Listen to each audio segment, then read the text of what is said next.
So Spencer Pratt is out of. Oh my God, this Korean thing is back. Like holy hell, AP News. Like you've got to get rid of the Korean AI grannies. Spencer Pratt. That's a great way to start the video. Spencer Pratt is apparently out of the race now. Personally, I never expected him to win, but it is a bit interesting how Nithya Raman has just sort of magically overtaken him towards the end. I'm going to start off with this article from AP News. More specifically, right now, this one little message from it. The race also has historical markers. Bass is the first black woman to hold the post, and Raman could be the first South Asian woman in the job. Now, no offense to Michael R. Blood, who wrote this, because he's probably, I don't know if he's Democrat, Republican. It's irrelevant. He's probably just trying to, hit all the beats of the story. It's important things to say, but there are a lot of people who are very openly racist or sexist about whom they want to win, and it detests me that people would undermine their country because they want the black person or the woman to win, because they want to see themselves as that person. Well, if I vote for Kamala Harris and Kamala Harris wins, that's kind of like I win. It's like I'm the leader of the free world, like I'm the president. No, you're a nobody who voted for Kamala Harris because you're either a racist or a sexist. Not because you thought that she would be a good person, a good leader, but because she just happens to be similar to you. And I hate that. But as far as this goes, we need to get the first South Asian woman here. So, she's born in India, Kerala, India, and married to Vali Chandrasekaran. She moved to Louisiana, of all things, when she was 6 years old. And then she went to Harvard and MIT and moved back to India at a certain point to create the firm Transparent Chennai. Now, well, I guess I'll just go Transparent Chennai real quick. The AI overview of this is that it's a nonprofit research organization focused on improving civic issues through data aggregation, mapping, and research in Chennai. Chennai? I don't know how to pronounce it. It says the purpose was to improve urban governance, provide data on civic issues, particularly in the urban poor area. They use low-cost mapping and participatory research to track public services such as public toilets. Okay. Pedestrian infrastructure, and issues facing fishing communities. You know what? That actually does track for LA. You probably got fence zombies in the public toilets, the pedestrian infrastructure. I mean, that's what, like benches and stuff, right? Like park benches. As far as I'm aware, LA is full of like anti-homeless structures. So their park benches are kind of like jagged meteorites. Honestly, you probably do need to update all of that. Of course, you have to do something about the homeless people, which she doesn't really want to do anything about. Before I move on to that, actually, why would someone who was born in India and then moved to a different country when they were 6, a very different country, when they were 6, feel the need to go back to India to create some sort of NGO over there in order to improve people's lives over there, right? It's not like she left the country when she was like 15 or 20 or something and she felt some sort of attachment to it. She left when she was 6. Now, this to me is a sign of not necessarily disassimilation, but it's got to be the parents, right? The parents have to have their fingers controlling her, right? Like the puppeteering her, because otherwise, how do you explain that? How do you explain a 6-year-old feeling the need to go back to the land she was born in and build there? And then why did she come back? And then how did she end up as a councilwoman? And now she's running for mayor. Why do we have so many people ruling over our country who were born in different countries? Why is that? Isn't that weird? Why is it that in a democratic area of the USA, you are more likely to win if you aren't white and aren't a male?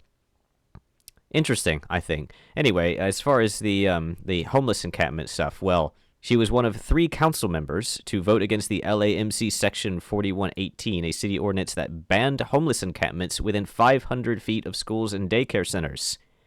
I don't know why you would want homeless people within 500 feet in daycare centers, but I know her argument was that it creates a district-by-district arms race where people will get pushed around from district to district instead of having a citywide strategy that prioritizes intervention in encampments by need, by safety, by fire risk, by all of the things that we are claiming to be so concerned about. In the end, this will just push people around again. It's not going to solve homelessness or get anybody into housing. Well, neither is allowing the homeless encampments to be right next to daycares. So I don't exactly know how that's an argument to have them next to daycares. Like, You're basically just saying homeless people are a problem that none of you are willing to deal with. But allowing them to camp next to daycares is not a solution that I would advocate for, at the very least. But then again, I don't know. Maybe that's the way they do things in India, which is maybe the mentality she's bringing to LA. So going back to the Korean grannies in the AP article, I'm not sure why I keep getting advocated Korean grannies on AP News and other things. I mean, it's got to just be random, right? Like Animal Hospital? Like, why would I have that advertisement? Look, I mean, the Korean granny, like the AI Korean grannies are hot, but like I don't know why I'm being advertised them. Anyway, she has advanced. She's advanced to second place, really, to the runoffs, and Spencer Pratt has been ousted, it seems. Now, look, Spencer Pratt was a celebrity from a reality TV show, like a micro celebrity, really. He was never going to win, probably. I don't know. I mean, they did have Arnie after all, but Arnie was a way bigger name, if we're being honest. No offense, Pratt. I liked your campaign, and I like the fact that you're not a Democrat, but you never really stood a chance. And I think that's probably a good thing. Not because Pratt, I mean, I don't know whether or not he would have been a good politician. I'm not really a fan of Trump being a politician. Much better as a reality TV show star than as a politician, I think. But I think people are too used to slop, and they need contrast. It needs to get bad. It needs to get real bad before they can understand, because people are just so used to it. They're so used to everything being as bad as it is. Like, you have these people who are out there who are defending I don't know, like the Last Jedi. And they're saying The Last Jedi. Well, actually, The Last Jedi was pretty good. They are so used to being on their knees that they have calluses on them. They are so, Jesus Christ, these ads. They're so used to just sitting there, looking up with Mickey Mouse's butthole above them, just oozing a constant stream of slop into their mouths. They cannot get over it. They simply love the slop. They're nose deaf to it. They're tongue deaf to it. What's it called to lose your sense of taste? I can't remember. I think the nose is anosmia. They can't understand that they are just engorging themselves on slop. And it has to get really, really bad. And it has to get really bad, and they have to see how good it could be. Like when Andor came out, and then they saw how good it could be. People are so used to bad manga and comic books and anime and TV and movies and video games. They're so used to it being bad. They've lost any understanding of what good is. Like French art. The last French art in the past 100 years that was worth anything was Clair Obscur, Expedition 33. That was it.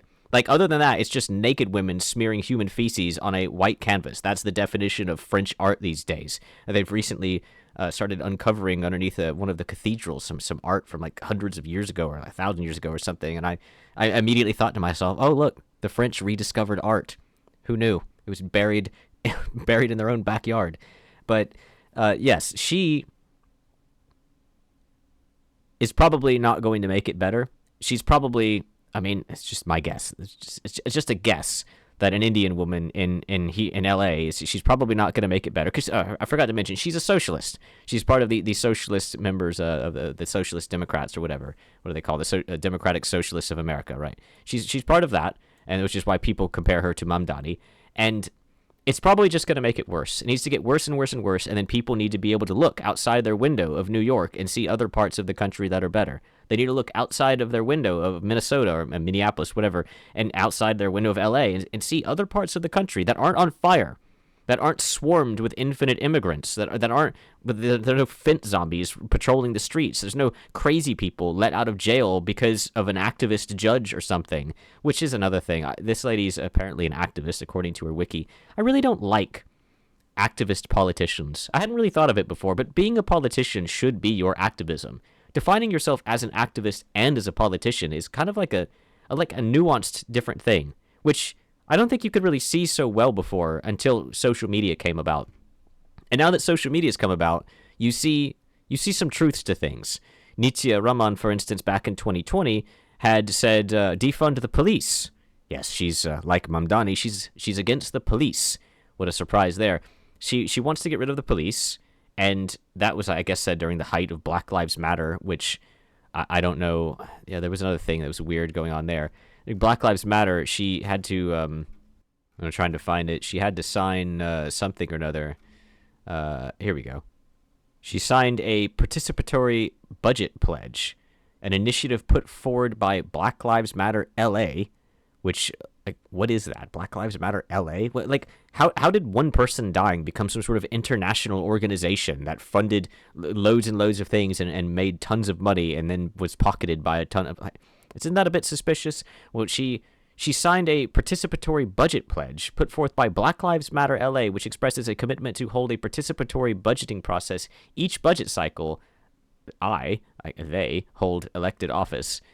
Like, what does it have to do with black people? I don't even understand. Like, what? I've kind of lost track of where I even was. She's basically, she's a socialist Democrat who's from India, but not really from India because she came over when she was 6. But then she went back to India, suggesting that her parents have a deep influence over her and that Indian culture and heritage has a deep influence over her. Then she came back and became a councilwoman, and now she's running for mayor. And I mean, what good is going to be done from her? I don't know. I mean, she has some higher knowledge from Harvard and MIT. That's always a great sign. No one's ever taught to be, oh, no, she is a socialist, isn't she? Yeah, okay. Well, probably a feminist too if she wants all the homeless people next to daycares because they think they can just, like, mental health people into safety. So that's going to go well. He's backed by, Bass is backed by Governor Newsom, Kamala Harris, and Nancy Pelosi and all that. Bass is probably going to win, if we're being honest. Like, it's a black woman versus a brown woman, and an American versus an Indian. Like, I feel like Bass is going to win despite the drama of the Palisade fires and all of that going on, because, the flip side is that Nithya wants to defund the police and wants the homeless camps to be erected next to schools and such, and she doesn't really have much of a reason to, much of a solution for it, really. Like, what is she going to do? Probably the same thing as Mamdani, which is build cheap housing units for the homeless people, and she's going to do that with the taxpayer's dime, right? And then she's going to erect them all around the daycares and stuff, and then bad things are going to happen. As I said, bad things are going to happen, and it's all going to fall on her head. I just don't see her being very useful. But the California's vote is how she's taken the lead here, because as long as it's marked before election day, then it still counts. So You can postmark it literally right before election day, and I guess like 11:59 p.m. and then they have to wait until it gets mailed to them, which is insane. It's so insane actually that even Newsom doesn't like it, which is fascinating. Last year, Newsom signed a bill requiring a vote count to be completed within 13 days rather than the previous 30 days. You measure 30 days. You can apparently get an extension, but I don't know if it's extended past 13 days or what. But imagine 30 days to count all the votes. And of course, that's going to open a lot of people's minds up to questioning, well, why? Why do they need to count all these votes after all of the other votes have been counted? Just to see how many votes they need to cheat the system? Is that why? I mean, you have all of these homeless people and immigrants and so forth that don't need to give their ID, and you have the immigrants. Well, I guess they are immigrants in this case, considering who's running. You have the people claiming, the Democrats claiming that the Republicans are the ones who are trying to scam people. They're the ones trying to take away their voting rights and stuff. Like, how are you going to sit there and blame the Republicans for taking away people's voting rights? Meanwhile, you are the ones sitting there extending the mail-in votes by months sometimes. I think it was like 2024, 2025, where it extended down to like December or something crazy like that. I don't know if that was for the mayoral vote or for something else, but it was a long extension. And it's absurd because this is the end result. Yeah, the blue is Karen Bass sitting, the yellow is Spencer Pratt, and then the green is Nithya Raman. So from June 3rd to 4th to June 4th to 5th, she just suddenly found like double their votes. They just appeared out of thin air. I mean, that's some plus ultra kind of shit right there. So just out of nowhere, she found like more than the entire state's population worth of votes.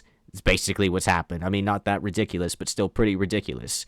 And in a single day, she just spiked over both of them, more than double Bass, and slightly under double Pratt. But I think the median, she basically doubled both of them and then ended up on top.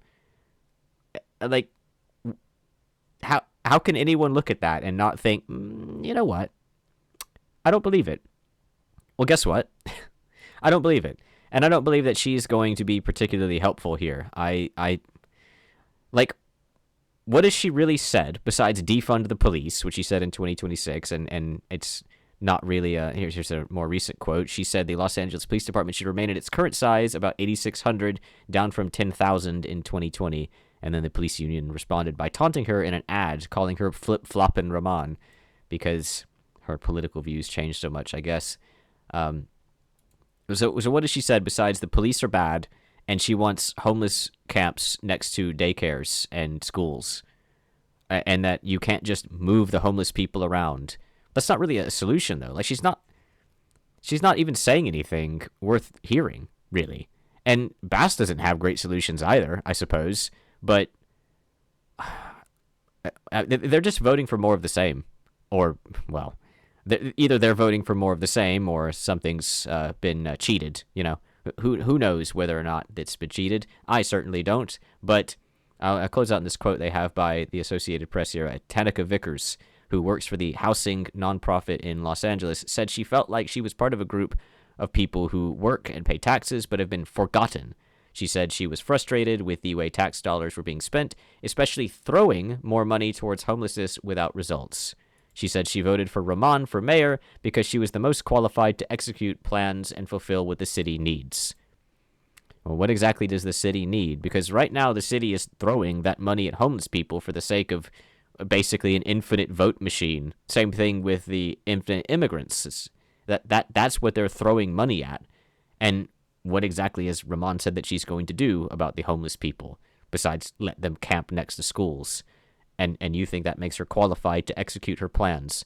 Right. Well, going back to the firm she started in India, where she came from, they use low-cost mapping and participatory research to track public services such as public toilets.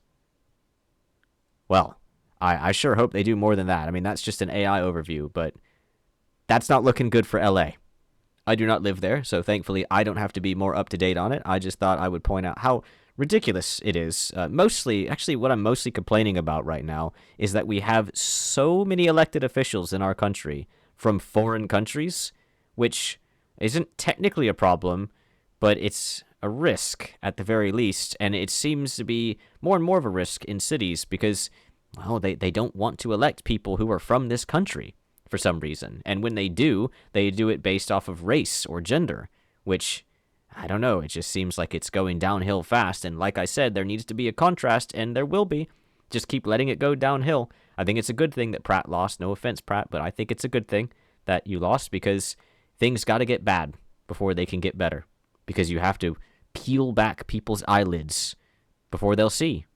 They'll just insist that, I mean, they still are. They're still having their ridiculous parades. They're still teaching kids ridiculous things. They're still insisting that Islam is the way forward, that communism is the way forward, that America is evil. And right now, it's not bad enough for them. Now, I don't know whether or not Raman will make it worse. Maybe she'll actually do good. Who knows? But I think it's got to get bad before it'll get better. And it's not bad yet. Anyway, thank you for listening. If you enjoyed, please do the YouTube things.